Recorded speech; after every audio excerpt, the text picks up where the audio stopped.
Social media platforms are taking steps to remove or limit the amount of graphic content being shared online following the assassination of Charlie Kirk. TikTok says it's removing any videos showing close-ups of the shooting. YouTube also removing any graphic videos, while Meta, which owns Facebook and Instagram, is adding a warning label and restricting any videos to adult users only. But it's likely the damage has already been done, because within hours of that shooting, really minutes of that shooting, millions of people had already seen the extremely graphic images and videos of Kirk being shot. Utah's Governor Spencer Cox gave a passionate plea urging everyone to stay off social media. This is not good for us. It is not good to consume. Social media is a cancer on our society right now. And I would encourage people to log off, turn off, touch grass, hug a family member, go out and do good in your community. Joining us now is Dr. Jeff Gardere. He's a clinical psychologist and professor of behavioral medicine at Touro University. Thank you so much for being here with us. To hear him say this is a cancer, and to realize that millions of people watched this graphic, horrible thing happen over and over and over again on their phone, with it just like a flick of a button, what does that do to us? Well, studies have shown, of course, that social media does have a negative effect on the minds of people, especially the minds of very young people. Their brains are not fully formed, and for women until the ages around 23, for men ages around 27. And therefore, this can have a very drastic and negative emotional impact on their development, the way they see the world, the way they think of themselves, sometimes even dysregulating their moods. And in this particular case, watching this video, uninvited for many, over and over again, as it was passed along either through algorithms or sent by friends or some other way, I think has taken a negative toll and may perhaps continue to take a negative toll on those kids who perhaps can't tear themselves away from something that seems so spectacular, but at the same time is so horrific.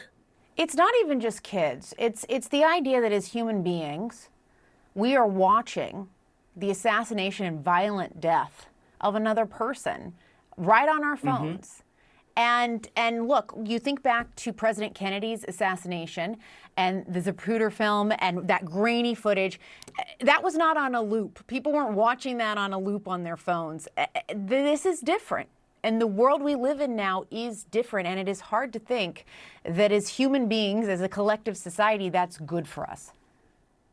Yeah, and that's why this is so horrific. These are things that we're used to seeing perhaps in action movies, in more adult, PG or other types of movies. But here is something that is real. This is something that we carry in our pocket, that we can go to at any time. So when I say spectacular, I'm not meaning something that's so amazing. What I'm saying is it's something that kids are not used to seeing. And because of that, they get the dopamine hits. That is that neurotransmitter that says, ooh, that was interesting. Let's watch that again. It's something that we haven't seen in real life.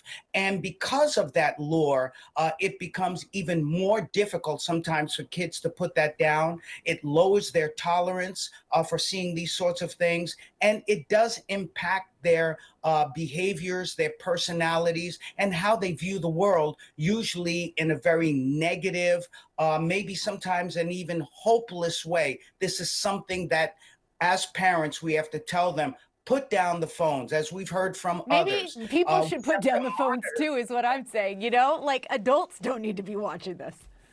Well, absolutely. And that comes to your point. As adults, we have to be role models, and we have to put down those phones too. But this is also a time that we have to, more than anything else, monitor what our kids are seeing and making sure that it is not something that is graphic like this. And yes, you're absolutely right, Jessica. As adults, we have to model the proper behavior and put those phones down and not look at these sorts of things that are a tragedy to the people involved, certainly, but a tragedy for our society. Yeah, and Dr. Gardier, there, to your point, and this is a very real piece of this. This is a person with a family, and this feels, so violating on so many levels when they are already grieving. And this is just one example. There are other examples beyond this, but of course, this is an extreme example of this. But you think about the individual and their family and their loved ones that also have to deal with the fact that this is everywhere. And I think what that does, it starts to erase the empathy that we should have for one another, and how people may suffer, what the consequences of a shooting like this may have, not just on the person who was killed, but on society itself. And what we do need is more empathy, respect, and understanding in dealing with one another, and not just seeing people as a figure in a telephone. And that in many ways, I think just makes our society so much more sick. And we have to take control, especially after these series of events that have happened in the past few months and years in society. Yeah, and also too, just more broadly, getting off of the social media and just as a society experiencing this moment in time and the myriad of horrible shootings and violence that we have seen, political violence over the last several years. Again, as many people have noted, this is not new to the American story, but we have certainly seen a lot of it lately. What does that do to us as a democratic society, as the United States of America? I think this is a time when we all have to stop, bring down the tone of the rhetoric, make sure our political leaders are upholding some of the values of humanity and caring for one another.